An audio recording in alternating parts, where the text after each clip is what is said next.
हरिओम, ओम आनंद में, ओम शांति में, ओम ज्ञान में आप सभी दर्शकों का हमारे चैनल पर स्वागत है। आज हम लोग व्यवहार जगत के अंतर्गत मन क्या है, इसके स्वरूप को समझने का प्रयास करेंगे।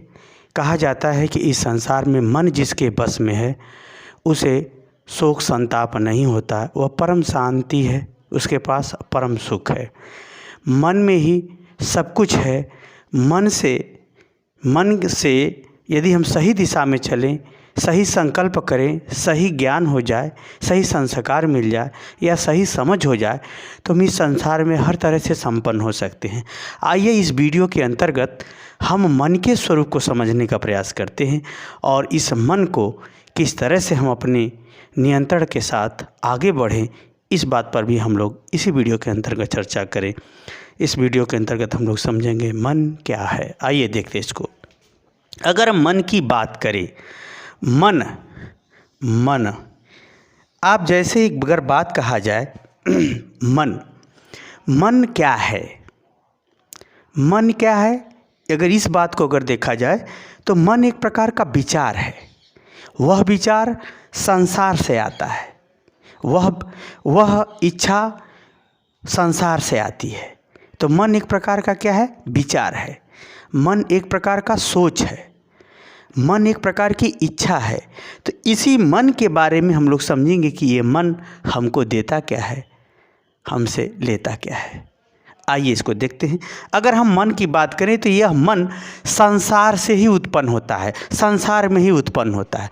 जैसे कोई बालक जब पैदा होता है तो परम शुद्ध होता है, क्योंकि उसका शरीर भी परम पवित्र, उसके विचार भी परम पवित्र, उसके व्यवहार भी परम पवित्र होते हैं, उसका सब कुछ परम पवित्र होता है। जैसे जैसे वह संसार के संपर्क में आता जाता है वैसे वैसे वह संसार के दोष को, गुण को सीखता चला जाता है। जब वह गुण को सीखता है या अच्छे व्यवहार को सीखता है तो उसकी उन्नति होती है। जब वह संसार के दोष को ग्रहण करता है या उसके संस्कार में दोष ज़्यादा मिला है तो वह अवनति को प्राप्त होता है। तो मन कहाँ से आता है, संसार से आता है। संसार का प्रारंभ कहाँ से हुआ, उसका मध्य क्या है, उसका अंत क्या है, कुछ पता नहीं। जैसे रात्रि का प्रारंभ, मध्य और अंत हम लोग कहते भले ही हैं, लेकिन अंधकार कहाँ से आता है, कहाँ जाता है, कुछ पता नहीं है। उसी तरह से जो मन है यह संसार से ही उत्पन्न होता है। इसका प्रारंभ किस रूप में होगा, इसका मध्य क्या होगा, इसका अंत हम लोग भी नहीं जानते। जैसे अंधकार का स्रोत क्या है, कुछ पता नहीं। उसी तरह से मन का स्रोत संसार है। यह संसार हम लोगों के पहले भी है, बाद में भी है, बीच में भी है। इसका जैसे नहीं होता है हमारी परछाई, कोई आदमी गोरा हो या काला हो, उसकी परछाई हमेशा काली ही होती है।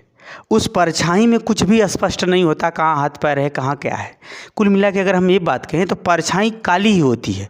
उसी तरह से अंधकार भी क्या होता है, काला ही होता है। कहाँ से आता है, कहाँ जाता है, कुछ पता नहीं। उसी तरह से जो मन है वह संसार से ही आता है। अब चलते हैं, ये जो मन है, ये मन किसका निर्माण करता है, उसके विचार में माया का निर्माण करता है। किसका, माया का।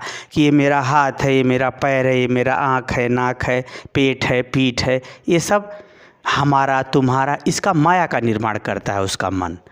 यह मन देखिए संसार से कैसे आता है शरीर के अंदर, हमारे शरीर में फिर क्या करता है, माया का निर्माण करता है। मेरा है, तेरा। हकीकत बात यह है कि नाक आपकी इच्छा हो या ना हो सूंघेगी ज़रूर, उसका नाक भी उसके बस में नहीं है, हाथ भी उसके बस में नहीं है। हाथ में जब जो कुछ होना है, जहाँ जाना आना होगा चला जाएगा। उसी तरह से उसका कान उसके बस में नहीं है, जो सुनना होगा वो सुनने का। यह भगवान का यंत्र है जो मायागत है। हमारे बस में बिल्कुल हमारे शरीर का कोई अंग नहीं है। कान अपना सुनेगा, नाक अपना सूंघेगा, जीभ अपना स्वाद बताएगा, आँख अपना देखेगी, समझेगी, फिर भी हम कहते हैं अहंकार और अज्ञान के बस की हम किए हैं। यही आदमी की मूर्खता होती है। तो ये जो मैं, तू, तेरा, मेरा, हमारा, तुम्हारा, ये सुख दुख, लाभ हानि, इसकी व्याख्या, इसका व्यवहार इसी संसार के अंतर्गत मन में उत्पन्न होने लगता है। तो यानी संसार से मन आया, फिर मन से उसको माया मिली, मेरा तेरा, मान सम्मान, सुख दुख, लाभ हानि, ये सब जड़ चेतन, ज्ञान अज्ञान इत्यादि का उसे बोध होता है। मन से। फिर क्या होता है, इस मन के बाद जब वह धीरे धीरे संस्कार के माध्यम से, व्यवहार के माध्यम से, संसार के विभिन्न क्रियाकलाप गतिविधियों के माध्यम से सीखता जाता है, अपनाता जाता है, स्वीकार करता चला जाता है, तो उसके अंदर इच्छा उत्पन्न होती है। उसके अंदर क्या होती है, इच्छा उत्पन्न होती है। वह इच्छा विकास के लिए हो सकती है, अच्छी भी हो सकती है, खराब भी हो सकती है, शिक्षा का हो सकती है, ज्ञान का भी हो सकती है। वह इच्छा संसार में उपलब्धि, ऐश्वर्य प्राप्त करने की भी हो सकती है, संसार को त्यागने की भी हो सकती है। जो परम पवित्र होते हैं वह संसार के प्रपंच या मोह में नहीं पड़ते, वह उसी तरह संसार में अपना जीवन व्यतीत करते हैं जैसे जल में कमल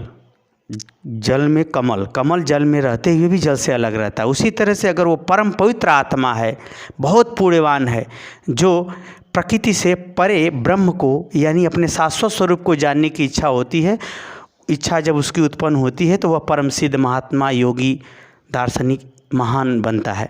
तो कुल मिला के अगर हम बात करें, जब वो संसार से मन को लिया, मन में उसके विभिन्न प्रकार के मैं, तू, तेरा, मेरा आया, तब उसके अंदर इच्छा उत्पन्न होती है। वह इच्छा उसके संस्कार, उसकी शक्ति, उसकी सोच समझ इत्यादि के प्रति उत्पन्न होती है। जब यह इच्छा उत्पन्न होती है कि हमको ये चीज़ चाहिए, जब उसमें बाधा होती है, हमको ये चीज़ चाहिए तो हमको ये कार्य करना पड़ेगा, जब ये सब चीज़ें आती हैं तो उसके मन में क्या आने लगते हैं, विचार। क्या आने लगते हैं, विचार कि ये चीज़ प्राप्त करना होगा तो क्या करें, क्या न करें, क्या उस तर्क आने लगेंगे। तब वह जो है मन के कैसा रूप पकड़ लेता है, विचार का। ये तुम्हारा है तो तुम रखो, ये पवित्रता है, ये अपवित्रता, ये गुण है, ये दोष है, इसमें उत्थान है, पतन है, इसमें लाभ है, इसमें हानि है, ये सब तमाम प्रकार के उसके अंदर विचार आने लगते हैं। यानी संसार से मन आया, मन से वह माया को समझा, व्यक्तियों द्वारा, समाज द्वारा, विभिन्न व्यवहार द्वारा। फिर इस माया से उसके मन में इच्छा उत्पन्न होती है कि मैं कहाँ हूँ, मेरे लिए क्या है। तब इस इच्छा को पूरा करने के लिए उसके अंदर क्या होते हैं, विचार उत्पन्न होते हैं कि कैसे वो चीज़ प्राप्त हो, कैसे दुख से छुटकारा हो, कैसे हमको लाभ हो। यानी अनेक प्रकार की इच्छा, वो किसी विषय को लेकर के हो सकती है, समाज को लेकर के हो सकती है, उपलब्धि को लेकर के हो सकती है, समस्या को लेकर के हो सकती है, किसी भी चीज़ के लिए हो सकता है। विचार उत्पन्न होता है। फिर यह विचार क्या करता है, जब उसके अंदर विचार उत्पन्न होने लगते हैं तो विचार के बाद क्या होता है, उसके अंदर एक ध्यान जाता है कि अनेक समस्याएं हैं, मेरी अनेक इच्छा है, उस इच्छा में से हम कौन सी चीज़ पूरा करें। जैसे अनेक प्रकार की शिक्षा है, अनेक प्रकार का शिक्षा है, अनेक प्रकार का विद्या है। उस विद्या में जिस विद्या पे ध्यान जाएगा उसको वह ग्रहण करना शुरू करेगा। जिस पर अगर सुंदरता पे ध्यान गया तो सुंदरता को ज़्यादा समझ में आया तो सुंदरता को पसंद करेगा। जहाँ ध्यान है उसी जगह ज्ञान है। आदमी कोई भी एक क्षण भी ध्यान के बिना रह नहीं सकता है। ये अलग बात है कि उसका ध्यान बदलता रहता है। अभी मुझे सामने वस्तु दिखाई दी तो उसके बारे में मैंने जाना, अभी मेरा ध्यान गया दूसरे जगह तो दूसरे के बारे में जाना। अगर वह ध्यान एक जगह ठहर गया तो बहुत बड़ी शक्ति देके जाता है, बहुत बड़ी उपलब्धि देके जाता है। जैसे पढ़ने वाला जो बालक बालिका होते हैं उनका ध्यान पढ़ाई में लग जाता है, अन्य बातें छोड़ो, पहले इसी के माध्यम से सब कुछ मिलेगा, इसी को पकड़ो। उसी तरह से जो योगी होते हैं या परम पवित्र व्यक्ति होते हैं वो विधाता का ध्यान करते हैं, ईश्वर का ध्यान करते हैं, अपने कार्य का ध्यान करते हैं, जिससे उनसे सारी उपलब्धि संसार की हो जाती है। उसी तरह से कहें कि जब जैसे उसके अंदर नाना प्रकार के विचार आने लगते हैं तो उसमें अनेक विचारों में से एक उत्तम विचार जो अपने लिए समझता है उस पर उसका ध्यान जाता है। और उस ध्यान अगर उस पर बराबर जाने लगा, उस कार्य पर, उस गतिविधि पर, उस व्यवहार पर, उस स्वरूप पर, तो उसके अंदर संकल्प शक्ति उत्पन्न हुई। संकल्प शक्ति का मतलब प्रतिज्ञा करना कि मैं पढ़ूंगा, मैं ऐसा करूंगा, मैं ये बनूंगा, मैं उसका नाश करके छोड़ूंगा, मैं ये प्राप्त करूंगा। ये दृढ़ता यानी प्रतिज्ञा करना, अपने मन को ध्यान के लिए बाध्य करना, रोक लेना, उद्देश्य के लिए, कार्य के लिए, अपने जीवन में सफलता के लिए, उसी को कहते हैं संकल्प। संकल्प में अपार शक्ति होती है।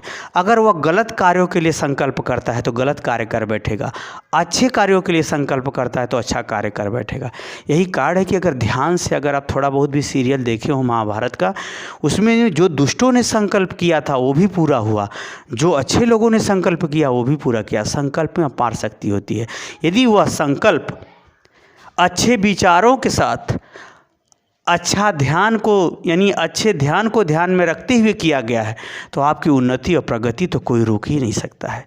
तो यानी ध्यान के साथ उसके अंदर क्या तब उत्पन्न होता है? संकल्प। जब वह संकल्प उत्पन्न होता है तो जो आपकी इच्छा है, जो उद्देश्य है, वह क्या होता है? प्राप्त हो जाता है।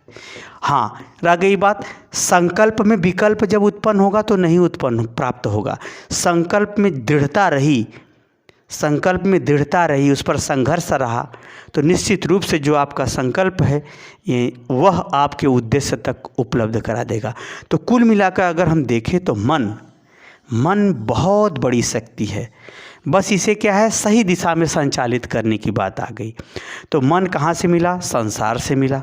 संसार से मन मिला, संसार से ही हमको क्या पता? माया का मैं तू तेरा मेरा शरीर वास्तव में मेरा शरीर होता ही नहीं। शरीर एक यंत्र है, आप नहीं भी चाहोगे तो भूख लगेगी। शरीर एक यंत्र है, विधाता का यंत्र, ये आत्मा इसमें रहती है, आत्मा का घर है।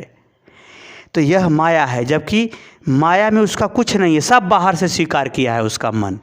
अगर यही संस्कार अच्छे पड़ गए तो अच्छे विचारों के साथ अच्छे पड़ गए संस्कार, गुरु अच्छा मिला, माता पिता अच्छा मिले, संगत अच्छा मिले, तो आपकी इच्छा अच्छी होगी। जब आपकी इच्छा अच्छी होगी तो विचार अच्छे होंगे। जब विचार अच्छे होंगे तो अच्छी चीज़ों पर ध्यान जाएगा, अच्छे गुणों पर ध्यान जाएगा, अच्छे उपलब्धियों पर ध्यान जाएगा, अच्छी संगत आपको अच्छी लगेगी, इस पर ध्यान जाएगा। जैसे ही अच्छी जगह ध्यान जाएगा वैसे ही अच्छी चीज़ों के लिए संकल्प, यानी आप दृढ़ प्रतिज्ञा, यानी आपके अंदर प्रतिज्ञा या उस कार्य करने की प्रबल इच्छा उत्पन्न होने लगी। यह प्रबल इच्छा आपके जीवन में सफलता या उद्देश्य तक, आपको लक्ष्य तक पहुँचा देगी। तो मन क्या है? मन एक माया है, मन ही संसार है जिसमें विभिन्न प्रकार की इच्छाओं के अंतर्गत विचार उत्पन्न होते हैं। उन विचारों में से जो आप अपने लिए उत्तम समझते हैं उस पर आपका ध्यान जाता है, और उस पर ध्यान जाने के कारण से आपके मन में संकल्प शक्ति उत्पन्न होती है, शक्ति उत्पन्न होती है, इच्छा, उसकी प्रबल इच्छा उत्पन्न होती है, जिससे आप उद्देश्य तक सफल हो जाते हैं, उद्देश्य अपना प्राप्त कर लेते हैं। यही इसलिए मोटी मोटा आप लोग कहावत सुने हैं, मन के हारे हार, मन के जीते जी। हाँ, वो मन यदि सही दिशा में है, सही संकल्प के साथ है, गुण ऐश्वर्य अच्छे आदर्शों के प्रति है, तो वह आपको अच्छाई के रूप में समाज में आदर्श के रूप में स्थापित कर देगा, अच्छे व्यवहार, अच्छे आदर्श, अच्छे मूल्य के रूप में स्थापित कर देगा, और आप अपने जीवन के उद्देश्य, सामाजिक उद्देश्य सभी में आप सफल होंगे। मन क्या है? मन एक माया है। मन क्या है? मन एक विचार है। मन क्या है? मन एक इच्छा है। मन क्या है? एक ध्यान है। मन क्या है? एक संकल्प शक्ति है। मन क्या है? मन क्या है? वह आपके उद्देश्य को प्राप्त कराने का आधार है। तो आप अपने मन को इस संसार में अच्छे विचार, अच्छे गुण, अच्छे ध्यान से जोड़िए और सफलता तक पहुंच जाइए, क्योंकि मन ही ईश्वर है। जिसके मन में बैठ गया कि ईश्वर है तो वह दृढ़ संकल्प करके उसे खोज निकालेगा। उसे क्या निकालेगा? खोज निकालेगा, अर्थात वह शरीर रहते ही परमब्रह्म परमात्मा का रूप हो जाएगा। कुल मिलाकर मन ही देवता, मन ही ईश्वर, मन से बड़ा न कोई, क्योंकि मन ही संसार है। संसार ही जब अपने विधाता को खोजेगा तो ज़रूर एक नई दिन उसका मन रूपी संसार भगवान से ज़रूर मिला देगा। तो कुल मिला के अगर हम बात करें तो चाहे सांसारिक आध्यात्मिक दृष्टि से सोचिए, चाहे सांसारिक दृष्टिकोण से सोचिए, अपने मन को इस माया जगत में अच्छी इच्छा के साथ अच्छे विचारों से जोड़िए और उस पर ध्यान दे करके उसको प्राप्त करने के लिए संकल्प कीजिए, प्रतिज्ञा कीजिए, कार्य कीजिए, क्योंकि प्रतिज्ञा करेंगे तो कार्य भी करेंगे। इसीलिए संकल्प में बढ़ सकती है। कार्य करके अपने उद्देश्य को प्राप्त होइए ताकि आप अपने मन को समझ सके। तो मन को नियंत्रित इसीलिए करने के लिए कहा जाता है। किसी एक इच्छा, एक कार्य, एक व्यवहार पर अगर आप मन नियंत्रित कर लेते हैं तो आपको बहुत आगे तक ले जाएगा, यदि वह कार्य व्यवहार अच्छा है तो मुझे उम्मीद है मन क्या है, मन में कैसे शक्ति का उदय होता है और मन कैसे सफलता तक ले जाता है, आप उसे समझ गए होंगे। समझ गए तो कमेंट बॉक्स में ज़रूर बताइए। साथ ही मेरे चैनल को लाइक शेयर सब्सक्राइब कीजिए। हरिओम।